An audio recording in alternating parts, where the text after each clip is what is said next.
Today we're going to build the lower half of the new miter saw station. It's going to have 8 feet of capacity to the left of the blade and 5 feet of capacity to the right.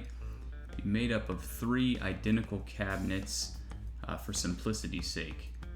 The miter saw platform will be 27 inches wide and will be floating so that the shop vac can roll underneath it. Also, in between cabinets 1 and 2 will be a 30-inch span where the trash can live for all of those offcuts from the miter saw. So let's get to it. Since I have a stem wall that changes in height, a floor that slopes both towards the garage door and inward, I've got 3 options in making these cabinets level. The first thing I can do is try and cut the cabinets to the exact height, making up for the changes in level. That's not advised.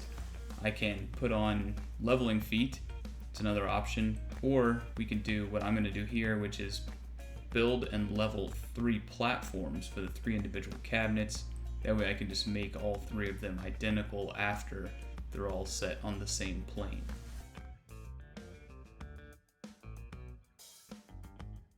Next, I'm going to mark out on the ground where these cabinets are going to go with some blue tape, because each one is going to have a different floor circumstance to deal with.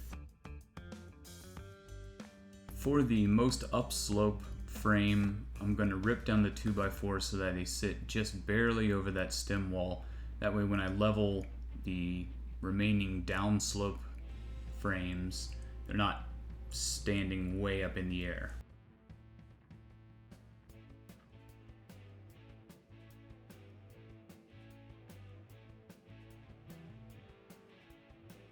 I'll secure these frames with glue and screws, checking for square along the way.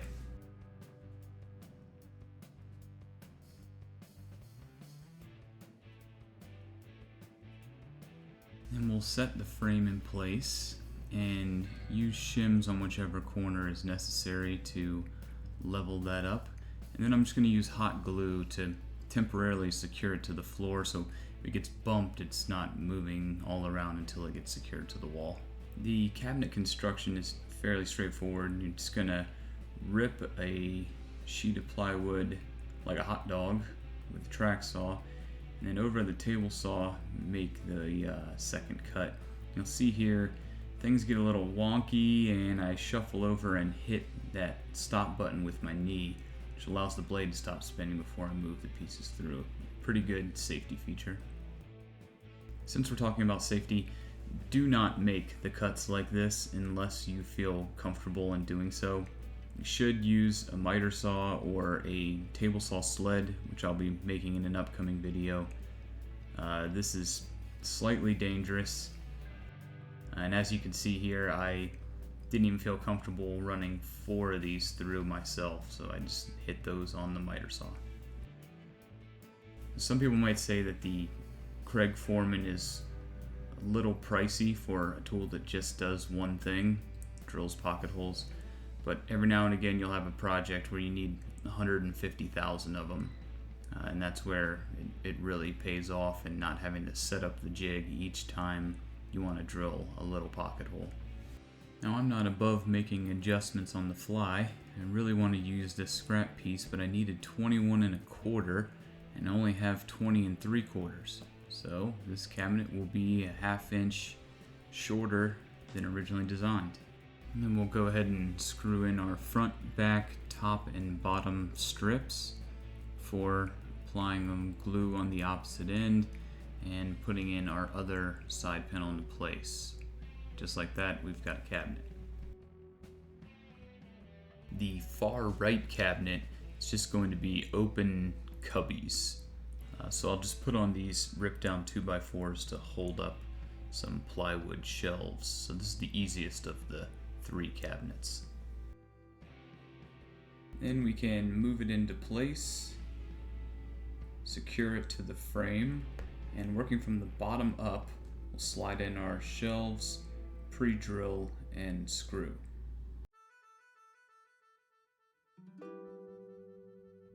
In order to secure it to the wall, sometimes you just gotta lay down and get dirty. The next morning, I chose the vertical position and let the cabinet lay on its side. This cabinet gets 3 drawers, and I find it much easier to put the drawer slides in with the cabinet laying on its side. I'll just draw a very precise line, lay the slide in place, and knock in the screws. Now we can start making the drawer boxes. I like to start with the bottoms of the drawers so I can cut those to precisely the right size and just use that as a reference for the sides. As I go to put this one on, I notice that I left a couple screws in there, so thank goodness I caught that. So we'll pull all those out and continue on with the rest. Now for the drawer sides, I'll keep the fence exactly where it was for one dimension of the drawer bottom. That way I know at least that part is going to match up exactly, and I don't have to subtract 2 thicknesses of plywood, which are usually 32nd or so off from being exactly 3/4 of an inch. This next piece is pressure treated plywood, which has burned me before in setting the saw stop off, so I'll use the key to disable the brake just to make this cut, and then we'll turn it back on. Just like with the carcass support struts, I'll run another advertisement for the usefulness of the Craig Foreman here. So I was thinking about the look of this thing, and it was going to be a lot of wood color. So wood cabinets, wood drawer fronts, wood drawers, wood countertops.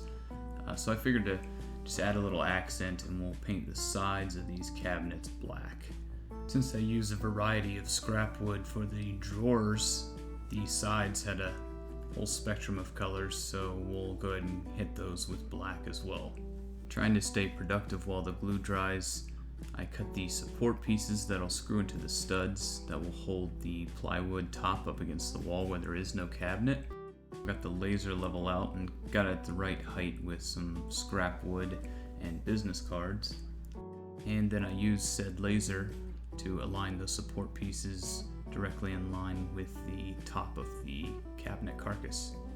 Let's see, what else can I do? I suppose I can cut the piece that, oh, good, paint's done. So we can move on to drawer construction, which is pretty simple. Just apply some glue, stick the drawer side in place, clamp it down, and drive in a couple pocket screws. And if you do that 11 more times, you'll get a stack of 6 3/4 of a drawer. Then we'll glue and screw on the front. And if you do that 5 more times, you've got this cool tower of 6 drawer boxes. And I'll strike a line where the drawer side of the drawer slide goes and put those 3 screws in. And now we're ready to move those cabinet carcasses into place. So lift these big hawking things over and button them down. In order to achieve the full 8 feet on the left side of the blade, I have to add this 7.5 inch wide extension wing on the side of this cabinet. You can take your guess as to what it's going to be used for based on its shape and proximity to the user of the table saw. There's your hint. Off camera, I attached the rip down 2x4 to the studs to support that span and rough fit the top for the outfeed side. And I'll clamp that down and temporarily secure that in place with some screws, move over the infeed side and do the same. And then I'll use a flush trim bit to make sure that each edge is perfectly aligned with the cabinets. And then I will switch over to a round over bit just to soften all the edges that are exposed to your thighs. While I'm in router mode, I'll take these drawer fronts over to the router table with a chamfer bit. This will help prevent the veneer from chipping should any of the drawer fronts bump into each other as they're continuously opened and closed. While I have the countertops and the drawer fronts off, we'll get them prepped for finish, which starts with some sanding. As you can see, I like to take a very methodical up and down approach with my sanding to ensure I don't miss anything. I'm going to use polyurethane as a finish, as this will be a used surface, and make sure that you get some on your pants and make sure you get it on a spot where it looks like you just tinkled. And one more thing to do before we put this into place is to cut the dado for the T-track. Suggest cutting a test board to make sure that everything fits properly. Then we'll push the tabletop through, attempting to keep downward pressure over the blade through the cut. Oh, I lied. Before we put the tabletop on, we'll get the drawer fronts installed. It's just going to be a lot easier to do before the tabletop is in place.